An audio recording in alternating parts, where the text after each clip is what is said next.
કેમ છો મિત્રો? મજામાં? નવરું જાણો તમારું હાર્દિક સ્વાગત કરું છું એક નવા વ્લોગમાં. હવે આપણે વાત એવી કરવાની છે, આવી વાત કરતાં મને પણ શરમ આવે છે, પણ આ તો મારે બધાને જાગૃત કરવા છે, એમાં શરમ છે નહીં. આપણે બે બુક બનાવી છે, તમે ક્લાસ 3ની તૈયારી કરતા હો તેમાં ઉપયોગી બનશે. એક મિની બંધારણ છે જે 200 પેજમાં શોર્ટમાં મસ્ત વ્યવસ્થિત રીતના હેર વેટિંગ આખું મારે લખેલું છે, અને એક જીસીઆરટી છે 6 થી 10ની સામાજિક વિજ્ઞાન રહી એમાંથી આ બનાવી છે. આ 250 પેજીસ, ઓલી 200 પેજીસ. આ બંને બુક મારા હાથે મેં નોટ કરેલું વ્યવસ્થિત લખી છે. તમારે જો જોતી હોય તો દેખાય વોટ્સએપ નંબર છે ને મેસેજ કરવો છે. કેમ કે એક વ્યક્તિ જોડે મારે કાલે વાત થઈ અને મેં ઇન્સ્ટાગ્રામમાં પણ વિડીયો નાખ્યો હતો, નાની ક્લિપ કરી. એમાં પૂરતી માહિતી હું આપી નથી જો કે ઇન્સ્ટાગ્રામમાં નાની ક્લિપો બનાવતા હોય આપણે. આપણું આઈડીનું નામ છે અરુણ ચાવડા, તમે સર્ચ મારજો. વધારે હું એક્ટિવ હોઉં છું. એટલે વાત એ કરવાની છે, એક વ્યક્તિ હશે જે લગભગ સમથિંગ છેલ્લા ઘણા ટાઈમથી તૈયારી કરે છે. મને કે અરુણભાઈ મારી અત્યારે એજ 30 વર્ષની થઈ ગઈ છે.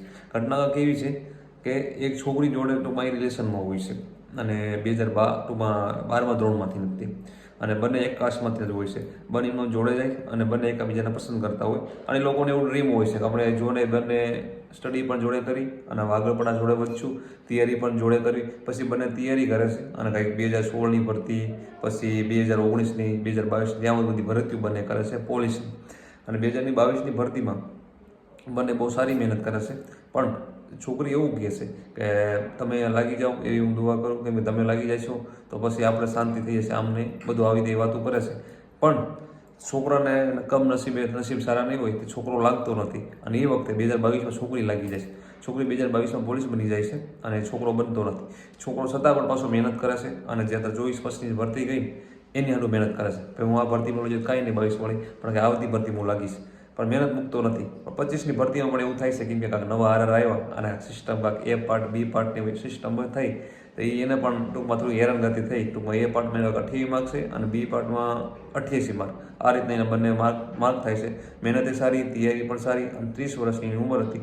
એનું બેકગ્રાઉન્ડ તમે જુઓ ને છોકરાનું, તો છોકરો આર્થિક રીતે બહુ ઓકે હતો. એ લોકોને જમીનદાર હતા અને શું કહેવાય બહુ આર્થિક રીતે બધી રીતના ઓકે. મને કિરણભાઈ અમે અમારી વાડીમાં શું કહેવાય કામ કરવા માટે પણ અમે માણસો રાખેલા છે. મસ્ત અમારું ફાર્મ હાઉસ જોરદાર અમે બનાવ્યું છે, બધું વ્યવસ્થિત છે. પણ આ તો શું કહેવાય ખાખી પહેરવી દે સપનું હતું, પૈસાનું નહોતું કાંઈ એવું, સપના હતું તેને મત હતા. પણ છોકરી કે 2022માં પોલીસવાળી બની અને અમારો પ્રેમ કાંક 10 વર્ષ પ્રેમ થઈ ગયા. પ્રેમનું 10 વર્ષથી એકબીજાને બંને પસંદ કરતા હતા. પછી કે હળવળ એને મારું ભેગું ઓછું કરી નાખ્યું. હું જે મહેનત કરતો હતો આ નોકરી લેવાનું, મને એવું હતું હું આ નોકરી લઉં પછી બંને મેરેજ આવું કંઈક કરશું. પણ સમય એમનો વીતતો જાય છે અને શું કહેવાય છોકરી પછી ચેન્જ થઈ જાય છે. છોકરી મારે ભેગું કે ઓછું કરી નાખે છે. અને પછી હળવે હું મારા તૈયારીમાં હતો એટલે હું તૈયારીમાં રહેતો હતો, અને એમ કરતાં કરતાં સમય એવો જાય છે એક દી હાવ અલગ પડવામાં આવશે. હવે એના રીતના થઈ જાય છે અને હું મારા રીતના થઈ જાઉં છું. મારે સંબંધ બહુ જ રાખવો હતો. હું એવું વિચારતો હતો દિવસ રાત કે હું મહેનત કરીને હું જોબ લઈ લઉં. એને જોબ છે પોલીસને, હું પણ પોલીસમાં આવીશ, બંને પોલીસમાં નોકરી કરશું. પણ છોકરી ચેન્જ થઈ જાય છે. છોકરી સ્ટાફમાં જઈને સ્ટાફ જેવું ટૂંકમાં એનું વર્તન થઈ જાય છે પછી, અને છોકરાને મૂકી દે છે. છોકરો છેલ્લે એટલો લાચાર થઈ જાય છે. છોકરો એવું કહેવા માંગતો હોય છે કે મારે હવે કે તમે ખાલી મિત્રતા તારીખ મારે ભેગા છો તો સારું એમ. પણ છોકરી જ્યારે એટલું હટાવી જાય છે કે એ મિત્રતા રાખવા તૈયાર નથી થતી. મારે કે તારે ભેગું મિત્રતા નથી રાખવી. અને એવું પણ કીધું કે તું ખેતી જ કરે એમ, તારાથી કાંઈ નહીં થાય જિંદગીમાં. સમજાણું કે તું ખેતી કરી નથી તો વિચાર કરો, એક માણસ આટલું મહેનત કરતો હોય, કોઈ કારણોસર સફળતા ન મળે, પણ એક તો દુઃખ થયું હોય, એમાં દુઃખ તમારે દામ દેવો એવી વાત થઈ હતો.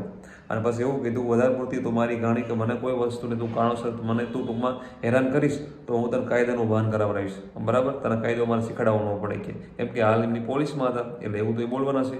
એટલે તરત એને ટૂંકમાં એની ઓકાત ટૂંકમાં દેખાડી દીધી. તરત કીધું કે હું કાયદો તને તો અત્યાર સુધી 10 વર્ષ સુધી ક્યાં હતા તમારે એટલું બધું કાયદો દેખાડવાનો હતો, 10 વર્ષ સુધી ક્યાં હતા. એટલે મારું કહેવાનો બધાને એવો પર્પઝ છે, આપણે ભેગા બધા યુવાનો જોડાયેલા છે એટલે બધાને નર્મમાં અપીલ છે, કોઈ પણ લોકો માટે 100% કોઈ મત ભરોસો નહીં કરવાનો. આપણી માટે આપણી આટલું 25% રાખવાનું, કોઈ માટે નિર્ભર નહીં રહેવાનું, આપણે આપણી રીતના રહેવાનું. બરાબર, કેમ કે લોકો ગમે ત્યારે દગો દેશે. તમે તમારી રીતે એવો કહીશું તો વાંધો નહીં આવે. અત્યારે માણસની તકલીફ મને એટલી ઓલી થઈને વાત જવા દો. ઘણા લોકો મને એમ કહે છે અરુણભાઈ તમને તો આવા કેસ ભટકાય, પણ કેસ ભટકાઈને લોકો મને એટલું લોકો અંદરથી વિચારી રહ્યા છે કે અરુણભાઈને આપણે કાંઈક કહીશું તો થોડુંક આપણું મન હલકું, આપણું ટૂંકમાં દુઃખ હલકું થશે એટલે લોકો આપણને જણાવી રહ્યા છે. બાકી એને મિત્ર સર્કલ કોઈક નહીં હોય પણ એનું કોઈ સાંભળવા કોઈ રાજી જ નહીં હોય. અને હું બધાને વાપરવા રાજી છું. અને મારે તો ટૂંકમાં જે સાચું છે એ જ બોલવાનું છે, બરાબર. આપણે એવો કોઈ ટાઈમ છે નહીં ખોટો કંઈ ઓલો કરવાનો. આ તો લોકો આપણને એ રીતના કહેતા હોય અને એ લોકો પાસે મને કહે કરુણભાઈ તમે લોકોને આ રીતના સજેસ્ટ કરજો અને કહેજો અને થોડુંક ધ્યાન રાખે. એટલે આપણે થોડુંક ધ્યાન રાખવાનું. બહુ સમય સંજોગે બધું કરવાનું જોઈએ, બરાબર. મનોરંજન બધી રીતના કરવાનું જોઈએ, પણ આપણે આપણી સેફટીમાં આપણે ક્યાંક આવી ન જાય એ ખાસ ધ્યાન રાખવાનું, કોઈ પણ વસ્તુ હોય એમ. તો જય માતાજી, તમારું ધ્યાન રાખજો. નવા કોઈ આવે તો સબસ્ક્રાઈબ કરી વાંચો અને તૈયારી આગળ કરતા હો તૈયારી વ્યવસ્થિત ધ્યાન દેજો. આપણે 2 બુક બનાવી છે, તમે ક્લાસ 3 ની તૈયારી કરતા હો તેમાં ઉપયોગી બનશે. એક મિની બંધારણ છે જે 200 પેજમાં શોર્ટમાં મસ્ત વ્યવસ્થિત રીતના હેડ રાઇટિંગ આખું મારે લખેલું છે, અને એક જીસીઆરટી છે 6 થી 10 ની સામાજિક વિજ્ઞાન રહી એમાંથી આ બનાવી છે. આ 250 પેજીસ, ઓલી 200 પેજીસ. આ બંને બુક મારા હાથે મેં નોટ કરેલું વ્યવસ્થિત લખી છે. તમારે જો જોતી હોય તો દેખાય WhatsApp નંબર છે ને મેસેજ કરવો.